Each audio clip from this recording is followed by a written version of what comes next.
சில உறவு நம்மள பிடிக்குதுன்னு சொல்லி வருவாங்க. பிடிச்சிருக்குன்னு சொல்லி நம்மளோட பேசுவாங்க. பேசுனதுக்கப்புறம் நம்ம ஏதாவது வேலை புதுசா ஸ்டார்ட் பண்ணோம்னா, "ஐய்யய்ய! அத பண்ணாத, அது பண்ணக்கூடாது" அப்படிம்பாங்க. நமக்கு புடிச்ச செயல் நம்ம வளர்ந்து வரணும் ஏதாவது சின்ன சின்னதா பண்ணுவோம்.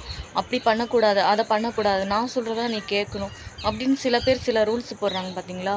நம்மள வளர்ந்து வர்றத தடுக்குறாங்கன்னா, அவங்கள நம்ம பக்கத்திலேயே வச்சுக்க கூடாது. அந்த மாரி பர்சன நம்ம கட் பண்ணிட்டு போயிட்டே இருக்கணும். ஏன்னா, நம்ம வளர்ந்து வரத அவங்க தடுக்குறாங்க. நம்ம வளர்ச்சிய தடுக்குறாங்கன்னா, நம்ம குடும்பத்துக்காக நம்ம வளர்ந்து வரணும்னு ஆசைப்படுறோம்.